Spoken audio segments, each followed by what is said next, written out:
Despite being stuck in the hospital for almost a week, 4-year-old Kaylin Arthur is in good spirits.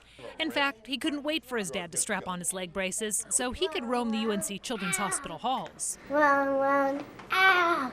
Just last week, Kaylin suffered a stroke, his 6th since he was almost 2 years old. It's kind of rough to watch him. He's in a great mood now, but when he's having these, it's kind of heartbreaking and you can't do anything. You need going down too. This latest stroke left him blind in his left eye and has further weakened the right side of his body. He wants to go home. He wants to play with his doggy and his cats. He don't want to be here. He really hates IVs. Doctors aren't positive, but they think Kaylin could have vasculitis, a disorder that destroys blood vessels through inflammation. So to treat this, they've decided to proceed with chemo. 1, 2, 3, 4. Meanwhile, with medical bills piling up, Tony Arthur's fellow Roseville firefighters donated their own sick time to cover his stay in the hospital. And they created this website to collect donations for the family. I'm not worried about the money part because I have such a great set of friends who are coming forward for this. So I don't have to worry about the monetary side, I just have to worry about him, and that makes it a lot easier. The family also created this Facebook page, Caring for Kaylin.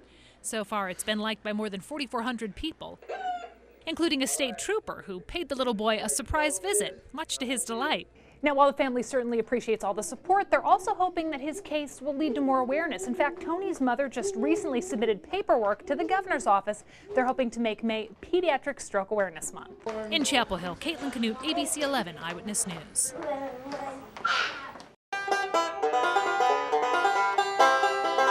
Gerritt Newton has been coming to Beaver Creek Music Hall since he was a young boy. It's where he learned to play the banjo.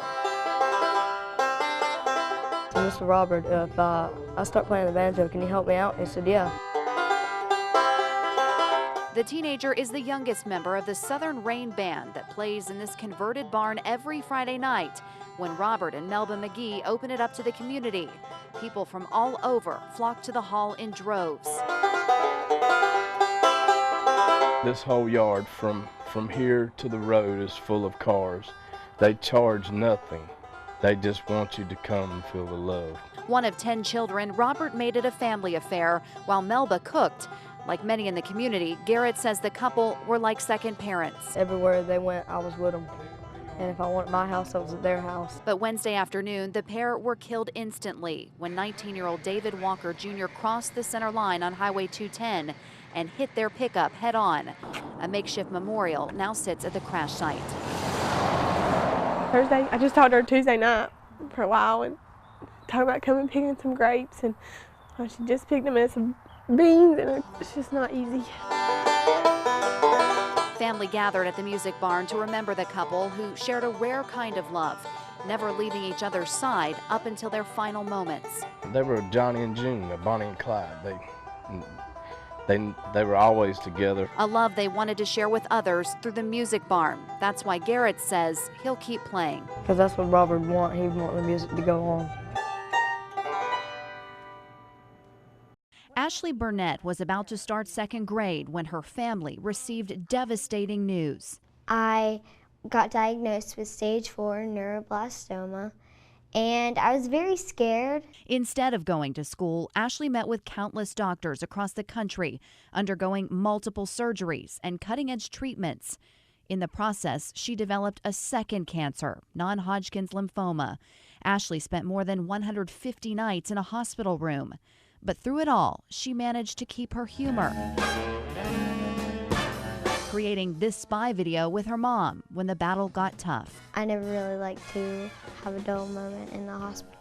I mean, I always knew that I was going to stay there for a long time, so why not make it happy? Then a turning point. Body scans showed the cancer was gone. Cancer-free! Woohoo! We all started screaming and crying. It was just an amazing moment. Her journey didn't end there. Ashley is now a National Youth Ambassador for Hyundai Hope on Wheels, traveling the U.S. to raise money and awareness for pediatric cancer research. Just thought I would love to do this because, I mean, it's finding a cure. She recently shared that message of hope on one of the country's biggest stages, delivering a speech in Times Square. The more we can bring attention to the importance of pediatric cancer research, the better chance we have of ending childhood cancer. Her efforts went viral when ABC News named her Person of the Week. So what do you think? You think you could do this? Yes. Even in the national spotlight, Ashley wants to shine it where she says it belongs, on sick children in the fight of their lives. You just need to believe in yourself and you can get through it. I mean, it's just that easy.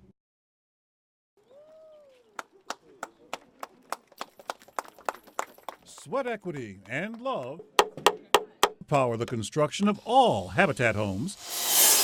But this one, the Our Three Winners home, represents the spirits of Dia Barakat and Yusor and Razan Abu Salah, the three Muslim Americans shot dead at the couple's Chapel Hill home 3 months ago. On this day, their father leaves the owner of this home a verse from the Quran meant for people entering heaven. When God greets them on that day, and he says to them, and enter it in peace and be safe. So I wrote that for the family on the door because I think it'll be their heaven and their paradise on this earth. That means a lot to Patrina McCoy. I'm thinking, wow, they've been through so much, but they're still willing to come out and share and help and just be here. And I'm just so happy that they can share this moment with me. Because all three were Habitat volunteers, considered part of that family. They were very committed to service in the community and part of that time through Habitat.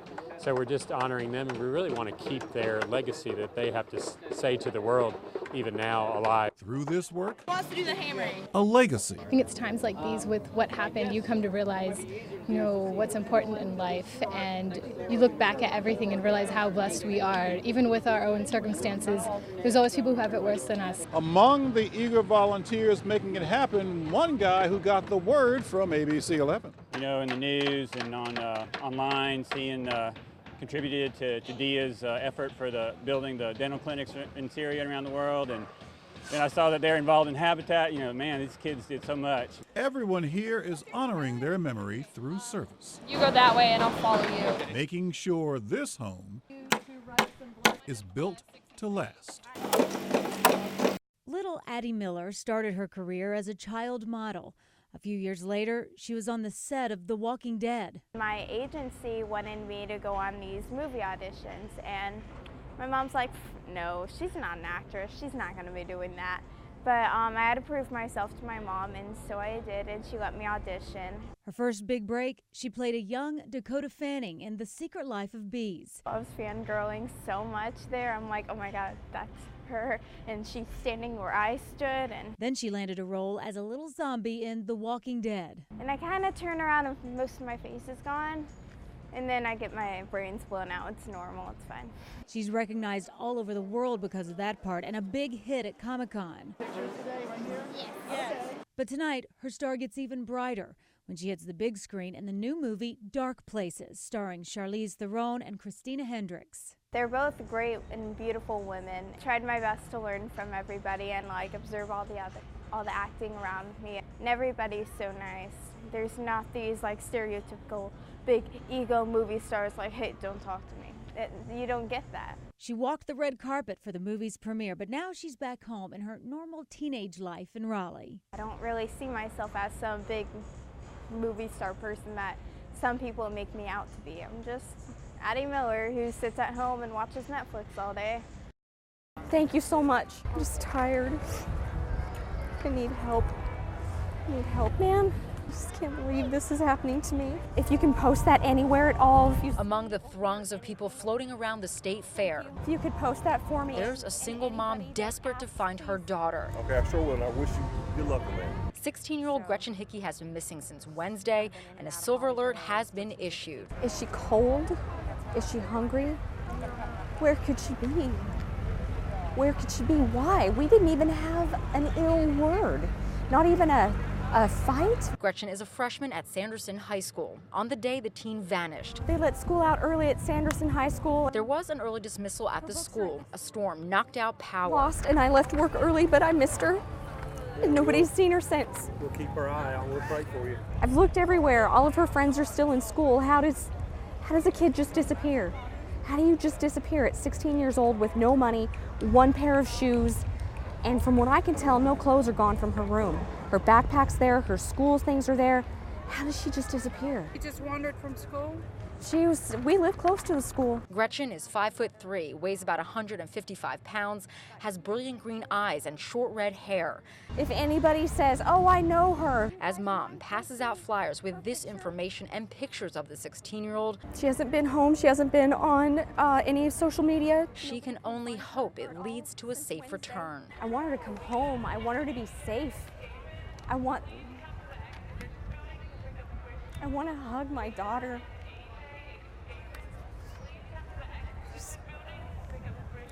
I can't believe that she's gone.